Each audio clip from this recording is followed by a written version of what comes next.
wabarakatuh. Perkenalkan, saya Luki Istiarto dari SD Negeri 1 Kramat. Saya Siska Siswantari dari SMP Negeri 2 Kalimana. Dan saya Wildan Rahmatullah dari SD Negeri 1 Kalikabong. Kami calon guru penggerak Angkatan 9 Kabupaten Purbalingga akan melakukan demonstrasi kontekstual modul 2.3 coaching dalam supervisi akademik. Selamat menyaksikan. Salam dan bahagia. Yes. Selamat siang Ibu Siska, gimana kabarnya? Selamat siang Pak Wildan, alhamdulillah baik. Bagaimana dengan Pak Wildan? Alhamdulillah sehat juga Bu Siska. Ngomong-ngomong, saya dengar Bu Siska hari ini akan melakukan proses coaching ya Bu ya? Iya Pak, hari ini saya akan melakukan proses coaching dengan Pak Luki. Nah, sebelum proses coaching dengan Pak Luki, nggih, sebelumnya akan saya berikan beberapa pertanyaan supaya proses coaching hari ini lancar, nggih. Jadi nanti kita akan mendiskusikan beberapa hal.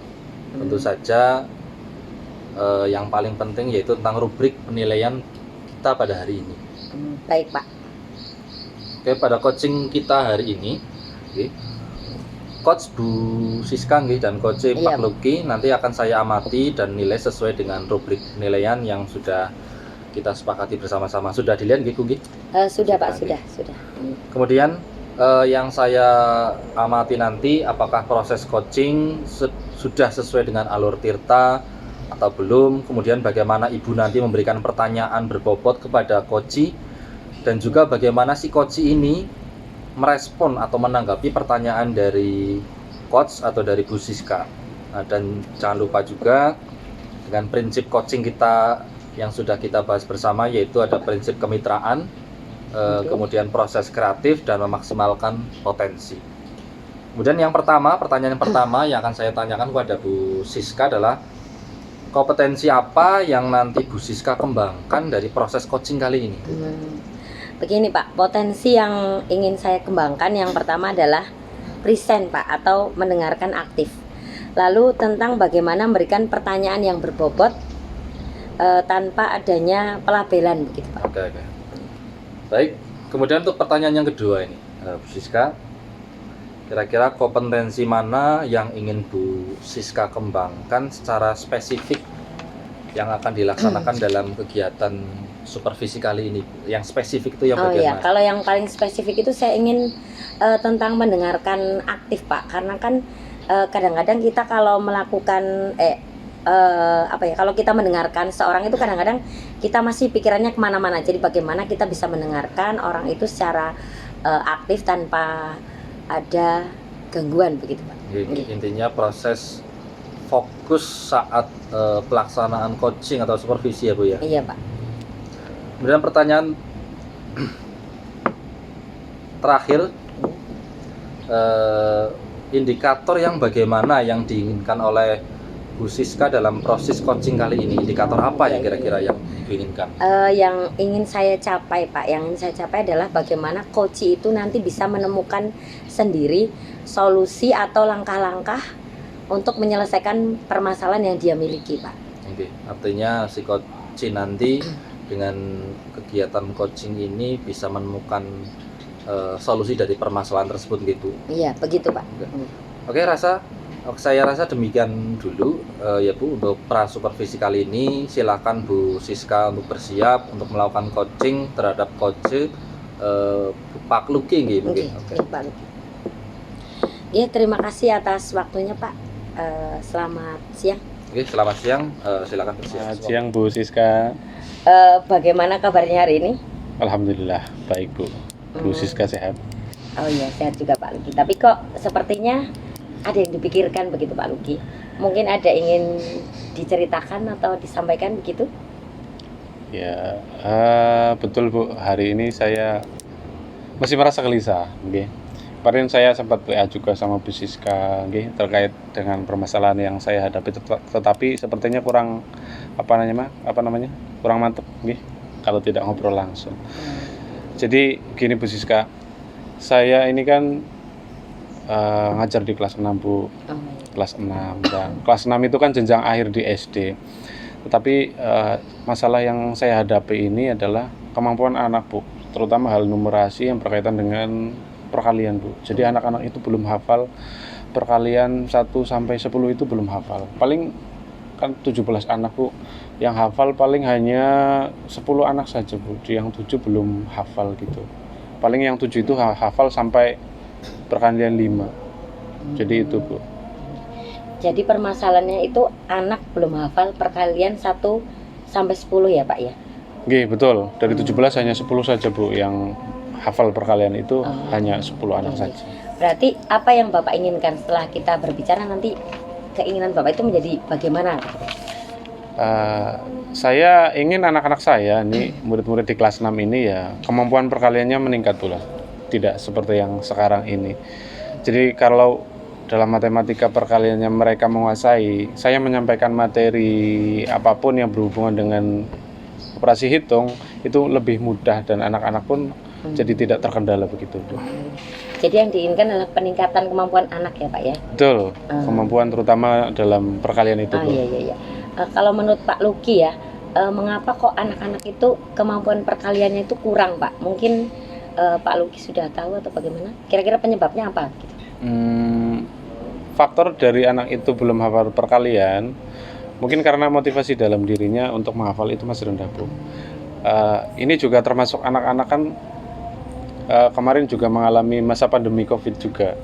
Jadi mereka belajar sendiri di rumah, kemudian di rumah mereka belajar mungkin hanya dengan nenek dan kakeknya, karena anak-anak di sekolah saya itu rata-rata bapak ibunya itu merantau Bu.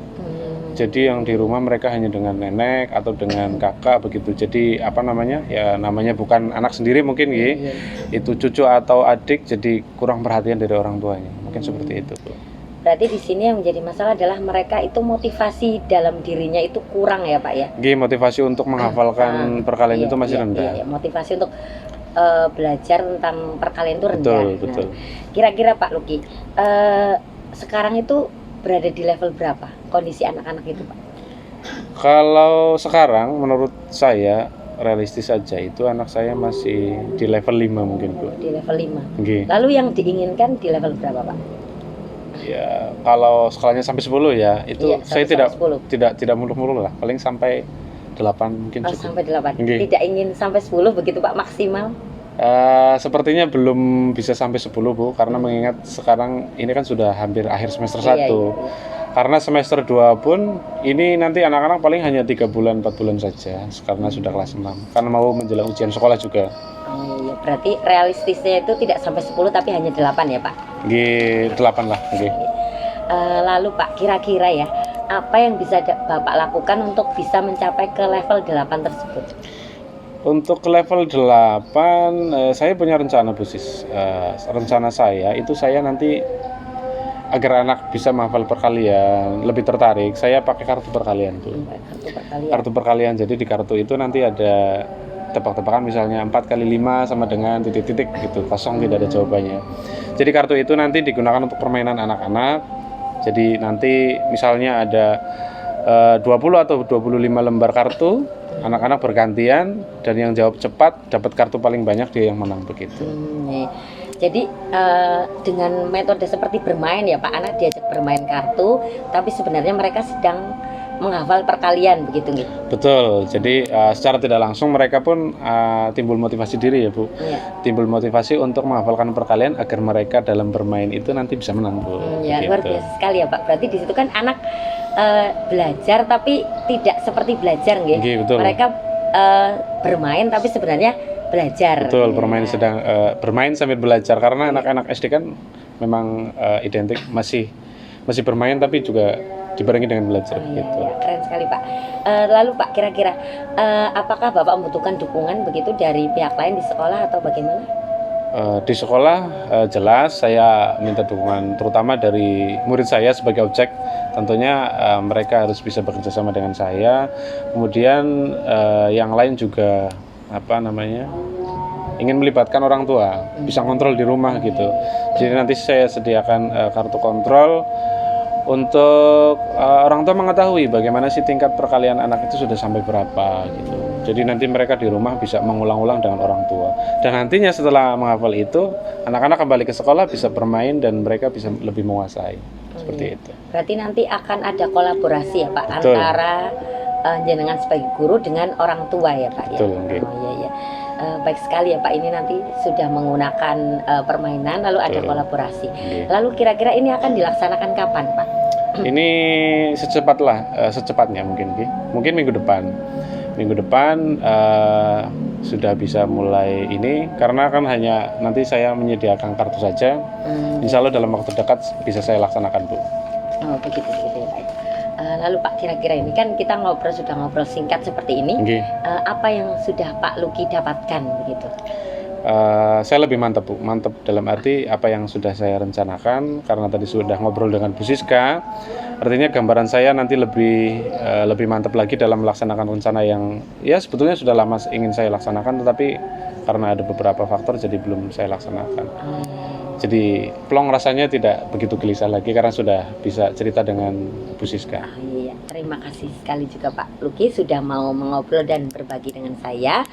Nanti setelah Bapak melaksanakan ini, nanti kita bisa mengobrol lagi untuk tahu bagaimana hasil dari strategi yang tadi sudah Pak Luki ceritakan kepada saya. Nggih, Bu. Terima kasih. Saya juga mengucapkan terima kasih. Mohon maaf mengganggu waktunya, nggih, Bu. Ngobrol sebentar seperti ini yang sangat bermanfaat bagi saya. Oke, terima kasih Pak Luki. Selamat melakukan aktivitas selanjutnya. Selamat siang. Selamat siang, Bu Sis. Terima kasih. Selamat siang Bu Siska. Selamat siang Pak. Tadi Bu Siska sudah melakukan coaching nggih dengan Pak Luki. Iya Pak, sudah ini baru selesai Pak. Nah, oke. Kira-kira bagaimana hasil dari proses coachingnya? Apakah sudah berjalan lancar? Sudah Pak, tadi berjalan baik dan lancar. Oke, alhamdulillah. Nah, setelah melakukan coaching bersama coach tadi, ada sedikit pertanyaan yang akan saya tanyakan kepada Bu Siska. Pertanyaan yang pertama, apa saja yang sudah didapatkan pada saat coaching terkait indikator ketercapaian yang diinginkan oleh Bu Siska tadi? Gini, Pak. Selama coaching tadi Pak, saya sudah melakukannya dengan alur tirta Pak, yaitu dengan menanyakan tujuan, identifikasi masalah, kemudian rencana, aksi, dan tanggung jawab Pak. Kemudian saya juga sudah menggali potensi dari coach, sehingga coach tersebut bisa menemukan solusi dan langkah-langkah untuk menyelesaikan masalahnya Pak. Oke, baik. Yang dirasakan Bu Siska artinya jenengan merasa sudah berhasil nggih melakukan coaching yang tadi sudah dilaksanakan? Iya Pak, menurut saya sih tadi sudah berhasil, coachingnya sudah sesuai dengan alur tirta Pak. Oke. Sesuai dengan yang tadi saya amati juga, ada beberapa catatan mungkin yang perlu kita bahas pada kesempatan kali ini. Tadi Bu Siska sudah berhasil menyampaikan sesuai dengan alur tirta, yaitu sudah menanyakan tujuan, mengidentifikasi permasalahan, kemudian Bu Siska juga sudah mengarahkan coach untuk mencari rencana aksi atau tindakan yang sebaiknya dilakukan. Dan juga Bu Siska berhasil untuk menemukan rasa tanggung jawab yang ada pada diri coach agar rencana aksi yang akan dilakukannya dapat berjalan dengan baik, seperti itu. Kemudian juga catatan lagi nih, tadi juga saya mendengar percakapan Bu Siska dengan coach.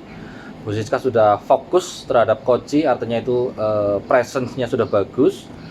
Di situ Bu Siska sudah memberikan kehadiran penuh dengan fokus mendengarkan, aktif mendengarkan, dan tentunya Bu Siska sudah mengajukan pertanyaan-pertanyaan yang berbobot sesuai dengan kata kunci yang disampaikan oleh coach. Sangat luar biasa Ibu. Terima kasih. Kemudian Ibu juga sudah pastikan untuk proses coaching hari ini, mudah-mudahan Ibu sukses ke depannya dan diberi kemudahan lagi dalam kegiatan coaching dengan coach yang berikutnya. Kemudian ada satu lagi Bu, untuk ke depan kira-kira kompetensi apa lagi nih yang ingin Ibu kembangkan berdasarkan hasil melakukan coaching hari ini? Begini Pak, yang ingin lebih saya dalami lagi adalah mengenai alur tirta Pak, supaya nanti dalam coaching selanjutnya itu bisa lebih baik lagi daripada coaching hari ini, begitu. Oke, jadi Bu Siska ini akan mendalami secara khusus nggih, akan mendalami Nggih. lagi alur tirta supaya lebih baik ke depan lagi nggih. Nggih, Pak, begitu. Oke, Bu Siska, terima kasih sudah meluangkan waktu untuk melakukan sesi tanya jawab pada hari ini, pada siang ini nggih. Dan juga Bu Siska sudah melakukan supervisi menggunakan proses coaching dengan alur tirta yang ternyata setelah dilaksanakan dapat berjalan dengan baik dan lancar. Saya akhiri nggih sampai di sini. Terima kasih atas kesempatannya. Selamat siang Bu Siska. Selamat siang Pak Wildan, terima kasih.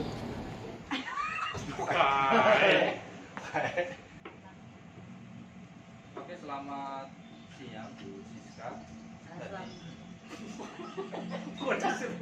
Loh ya orang Pak. Assalamualaikum, selamat. Demikian praktek coaching dalam supervisi akademik dari kelompok kami. Terima kasih. Wassalamualaikum warahmatullahi wabarakatuh.